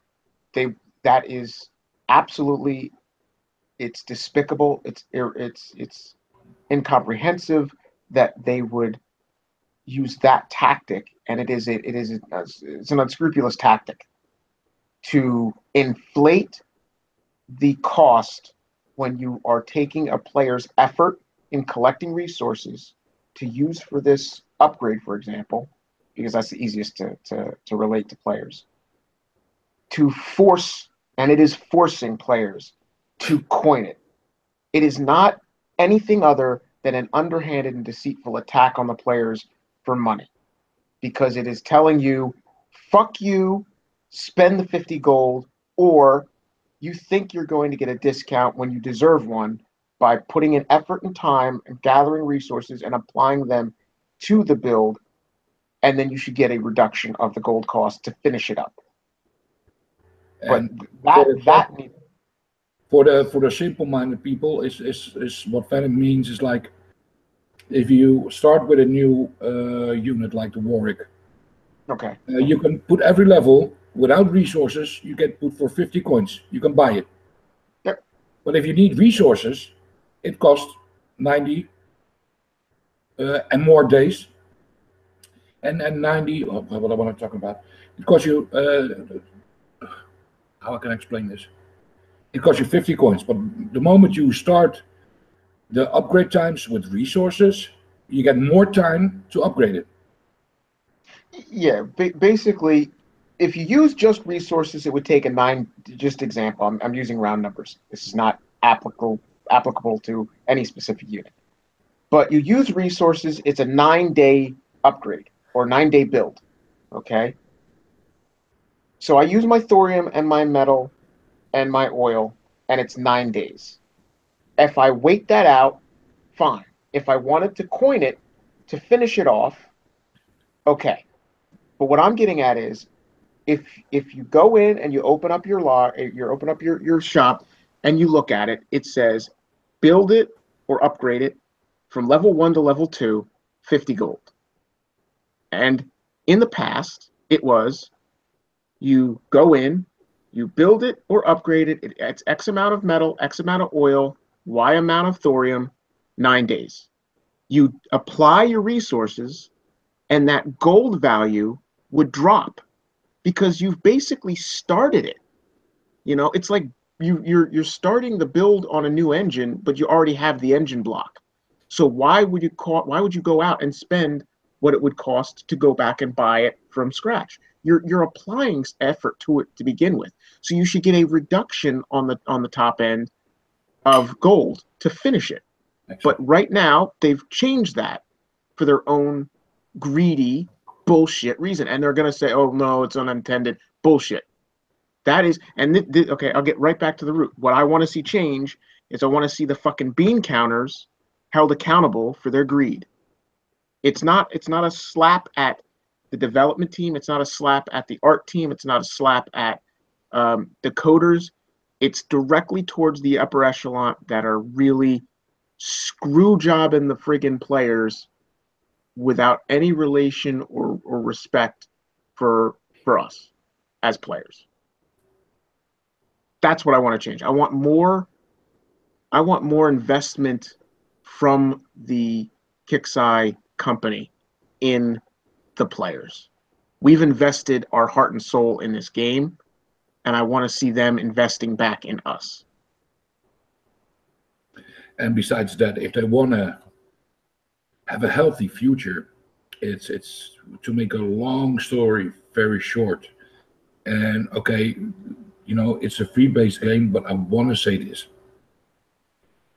In my early days when I started, I don't fucking mind to coin because everything was cost 10 coins, maximum 50 coins to repair all your tools. You know, and you know what everybody did? Everybody coined. And nobody said something about it, but everybody coined because it was cheap. Mm-hmm. You know, if you look now and you have to pay 50 coins, that's $5 for one platoon that dies in 30 seconds. You think people do that? Can do that for hours? No. But if you make that same tune for 10 coins, I bet you that tune go wreck more than one time a day. So if you overall lower the coin prices, you will, in the end, will earn more money because more people will coin. But now, slowly, you're executing the game. The coins will stay there the longest, and the other people say, fuck you, I cannot do this anymore. So in the end, probably 50 people will play this game, and the game dies. Then you take it off. Then you got 15 angry people because they invest in your game to keep the total game going because we love it. Mm-hmm. Yep. So please, you know, find a way with the coin stuff, make it a little bit cheaper, and you will see eventually as a company that you earn more money. Because if an upgrade costs 10, 15 coins, everybody gonna do it. You know? Yeah, I mean, Some people choose to do because it's a free game-based advertised game. So some people don't. But I bet you more people will coin that 15 coin upgrade. I would. it used to be a long-standing business understanding that the best way to create a satisfied customer base is incentivization. You incentivize your players to play the game. You incentivize your users to use your whatever your intellectual property or your physical item is that you're selling. So think of it as like a TV commercial, buy one get one free. You're paying for both. I mean, there's no joking around. It's buy one get one free. You're paying for both. It does not cost $19.99 to produce something out of plastic. They probably cost $1.87 a piece. It's 30 cents in postage and handling. So all total, the company, including warehousing and stocking fees, and they might be working on $6 an item. So the rest of that is pure profitability. But you're incentivizing a player when you say buy one, get one free. You're incentivizing a player when you say apply your resources will reduce the gold cost. You're incentivizing that person to say, well, shit, if it's 50 gold to start and I put my resources in and it drops that price down to 35, I'll coin the 35. And you want to know what else? After I've coined the 35, I'll go to the next level and I'll coin that 35. And I'll go to the next level and I'll coin that 35. Now you've just had me spend 105 gold rather than 50 and then say fuck it. Or they have to come out with one day 50% off the coin cost. Well, they did, Dennis, this is what we tried to explain. 50% read a sale is that they don't lose anything. If you sell a product like what Venom says, a television Uh-huh. for $200, yeah. If I give you a sale 30% off, you get a 30% off, but I still make money on that product because it's a 200% interest on that same television. So I easily can give you 30% off. And bear in mind, our coins that are on our accounts, it's only a credit thing. It's the same like my money on the bank. No, well, it's even more even more than that, Pascal. I mean, I'll use a real world thing that I just went through. All right, Black Friday is the holiday for following Thanksgiving. It's a big sales gimmick to produce sales in businesses. Get supposedly, as it's been reconstituted, get companies out of the red and into the black profitability. So, a video game console and equipment retail sale company had a Black Friday sale. And their sale was you go to the store and you buy a PS4 1 terabyte system, and you would get not only was the system discounted, but you were given a $50 gift card for that store. And this is why I say this. So I go to the store, I get the console, the PS4, and I get a $50 gift card. Well, that $50 gift card is only good at the store. You can't take it to, Arby's and get a friggin' sandwich. I can't take it down to the gas station and fill my tank up with it. It's only good at the store. The store never loses a dime, and I've paid for that $50 card because I'm going to use it to buy games or equipment or whatever, peripheral, for my new game system. The same aspect goes for Kixeye. Kixeye Gold, or in this case, the solid gold that we put on our accounts is only valuable in the game. If I quit the game tomorrow with 10,000 gold, it's money gone. Kixeye's made it. It's theirs. I never get it back. It's not tangible for anything else. I can't transfer it over to Steam. It's only on War Commander or the game that it's associated with. There are credits. Your money is not money anymore. Exactly. That's why I all the time get so pissy when they give me 50 coins. Because for them it's no loss. It's a win-win. Exactly. I shut up. They lose nothing. Problem solved. Yeah, exactly. So when they sit there and say, what's the best we can do, that's bullshit. They could give players, and the thing is, they could give you whatever number they want to throw at you, because the reality is you can only use it on your account.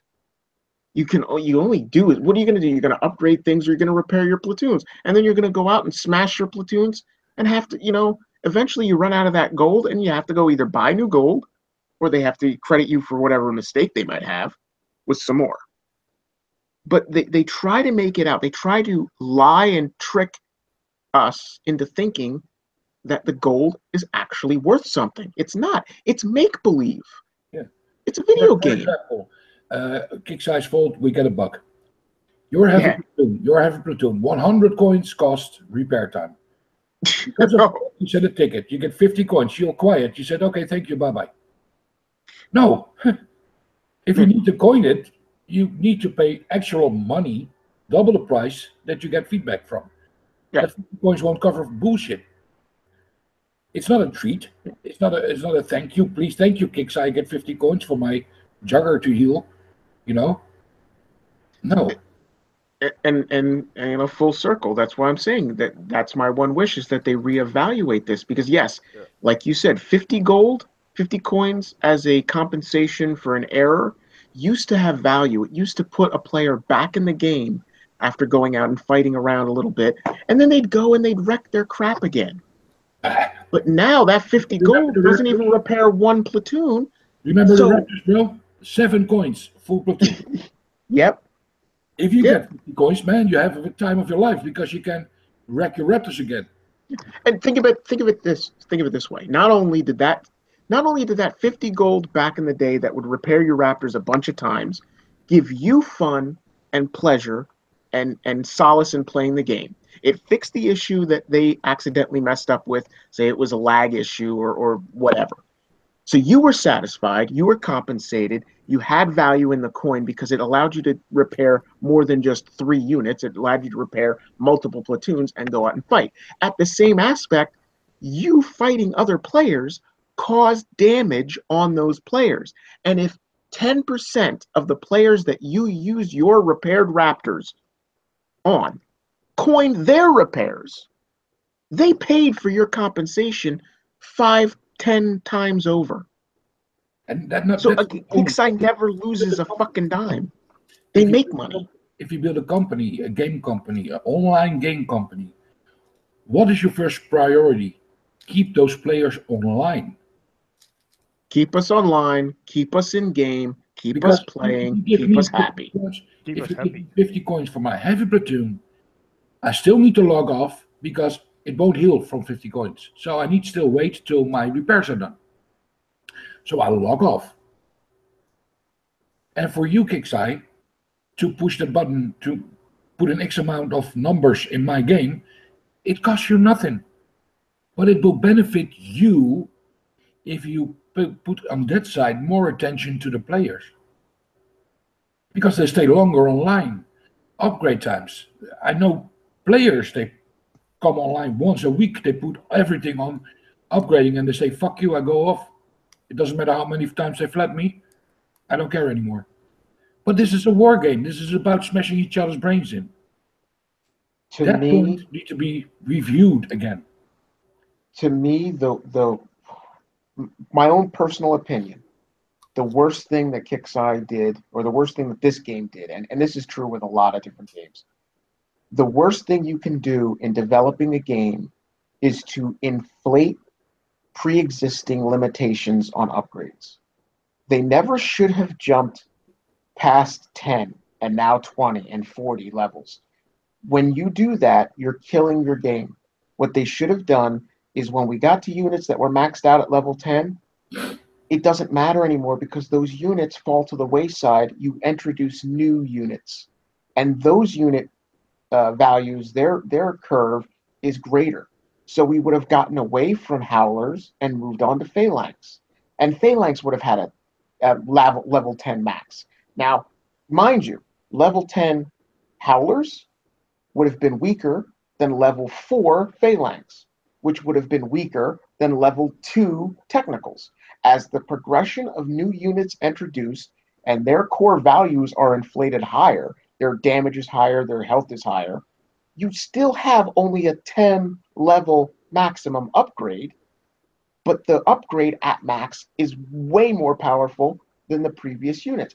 And yes, okay, it throws all the other units out of the game and out of contention for being viable, but it doesn't really matter because as it stands, you're still having the same thing.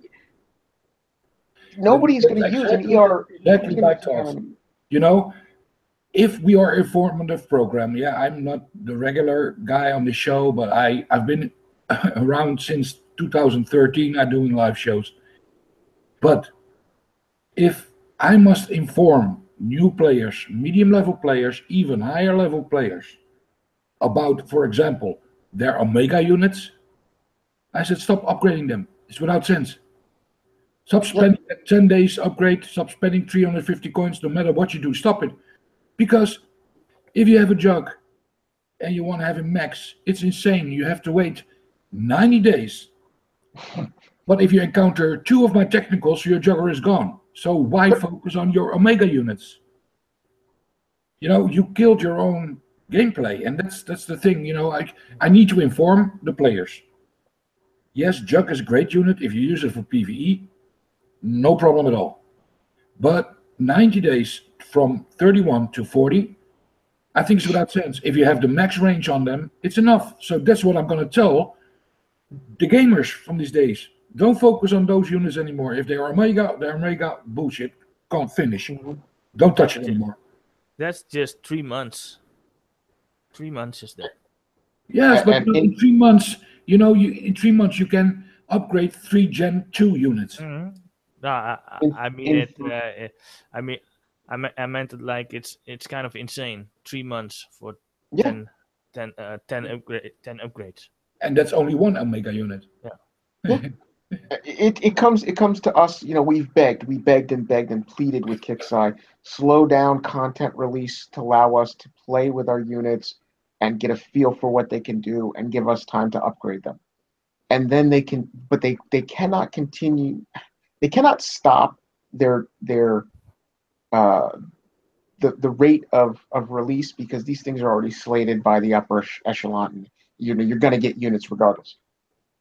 But like you said, when they slow down one thing, they still put such a long length of upgrade time, 90 days, 80 days, 100 days, that even if you put the effort in, which was pointless, you're going to fall to the wayside the 6 or 7 other things that come in, especially since you have events. So 3 months to upgrade that Omega unit.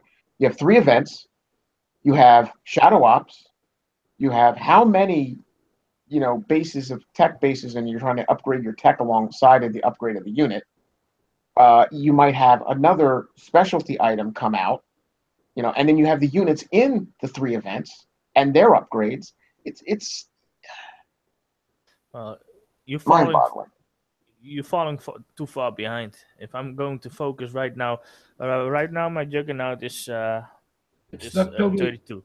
So if I would focus on getting my Juggernaut maxed, it take 80 days. So I will miss upgrading three units because At we're least. getting in.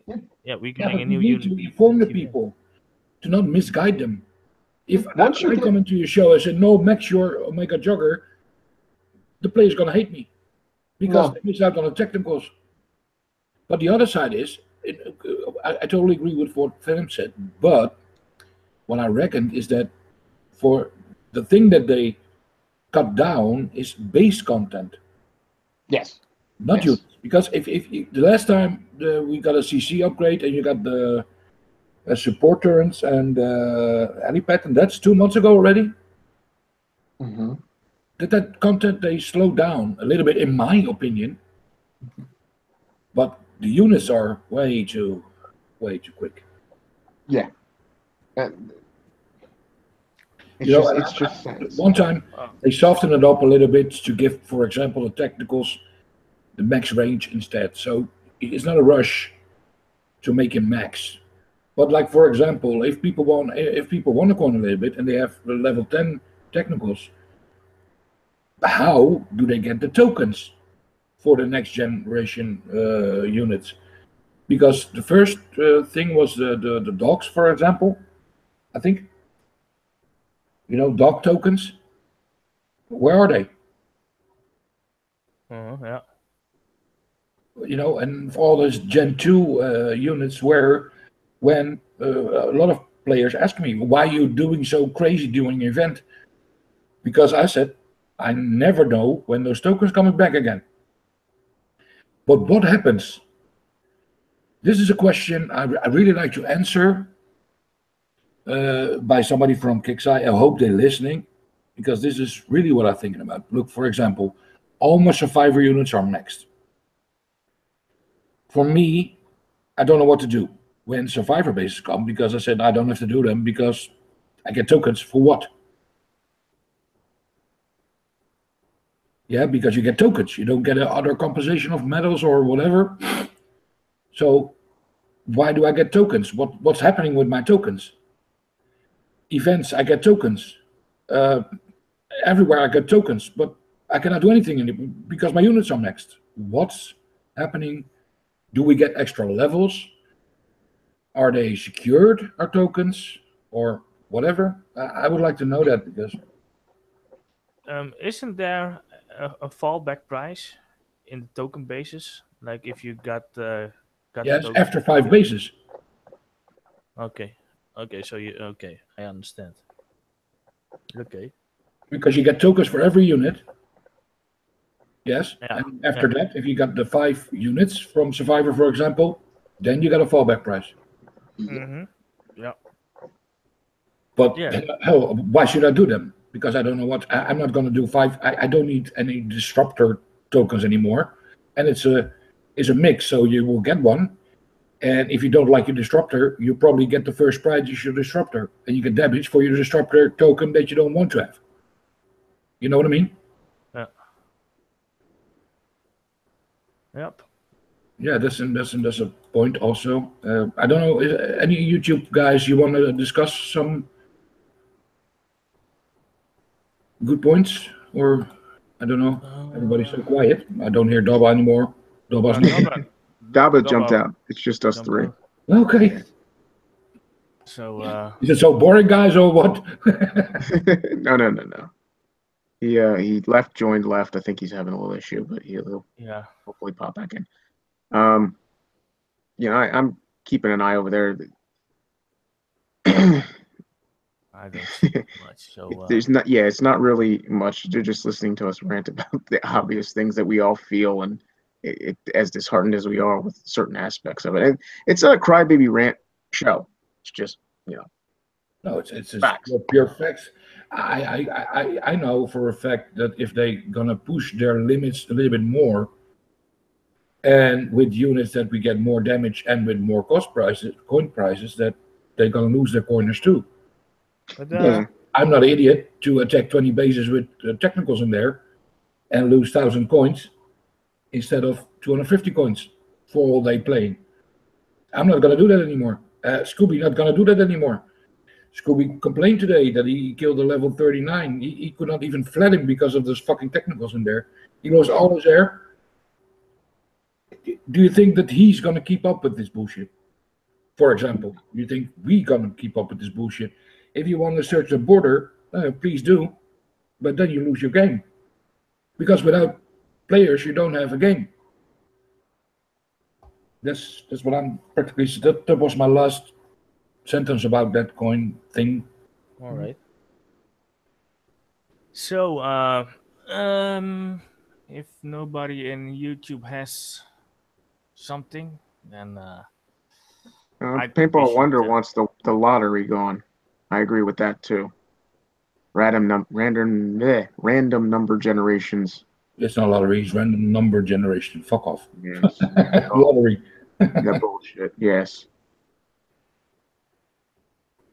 Well, it's a thing. You know, why the kick side? It's a simple. It's pretty simple.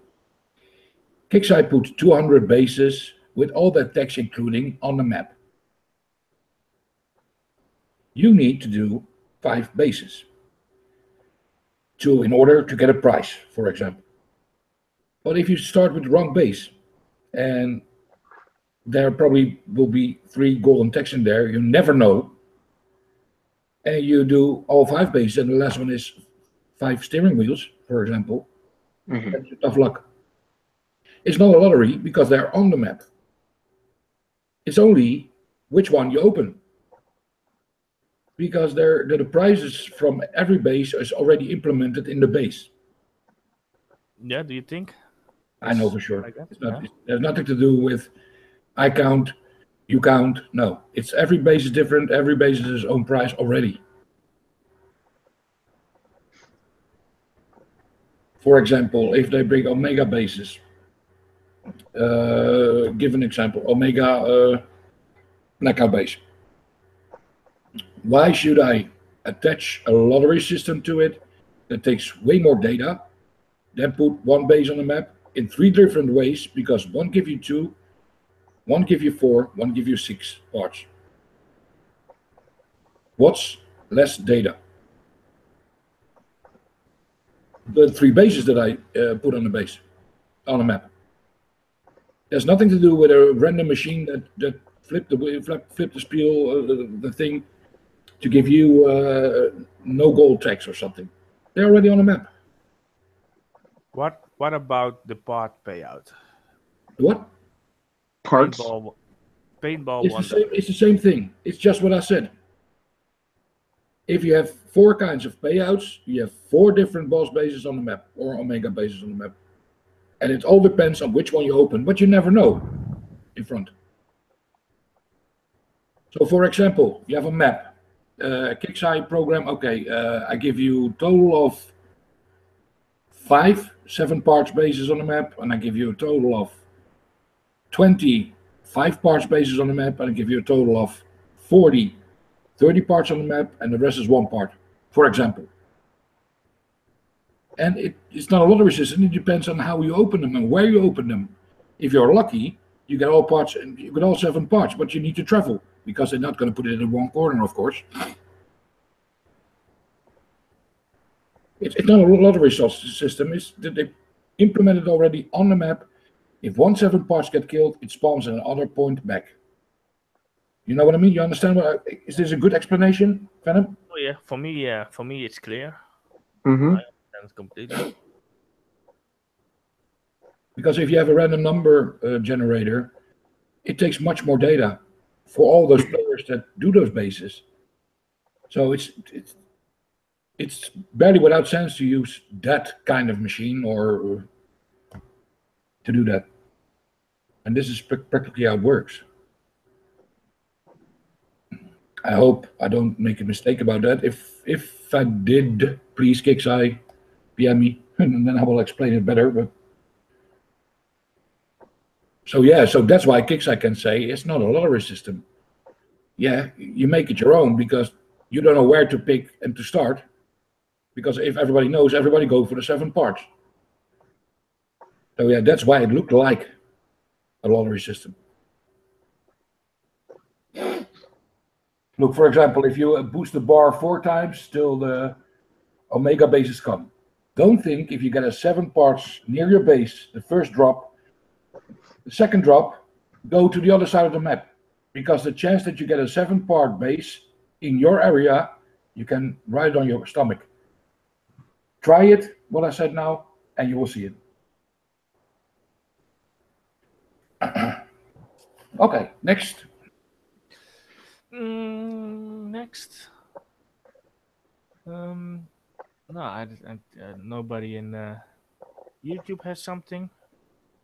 So Some random silly things. so Talking about our love life against Venom. No, zombie hero guns. yeah. All the hero guns.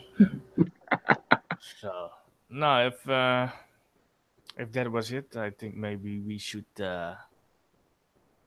end this show for tonight. And Mm-hmm. we're going to the shoutouts for tonight. So Pascal, you got any shoutouts? Yes, of course, to the YouTube viewers. Thank you for being here on a boring Saturday evening again.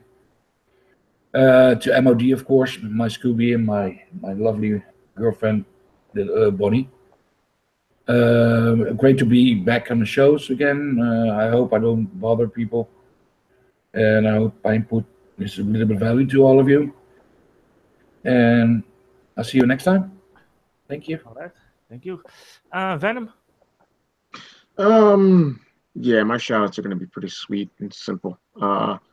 First to Daba for coming on when he was here, doing that bass for us. That was appreciated.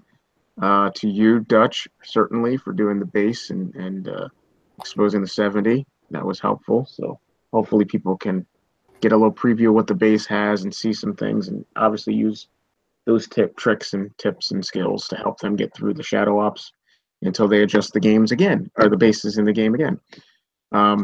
Shout out to all the shout out to all the players who joined us on the show stream. Hope it was a little bit fun and insightful, and you had reason to be here and watch us and put up with our crazy rants. And certainly, I want to shout out to all the players in the game in my home sector. Thanks for supporting me. Hope you all get your shit in Shadow Ops, and hope to be smashing the hell out of all the assholes with my new air unit once we all collect the parts for that. That's it. Okay, thanks. Lonnie, you just joined us while we were doing the shoutouts. So Every You time, guys finish up. You guys finish up. okay. every time he does that. Every time when the shoutouts come, he come. So I didn't know you guys are still in the air. no, okay. So okay. Well, first my shoutouts goes to the panel.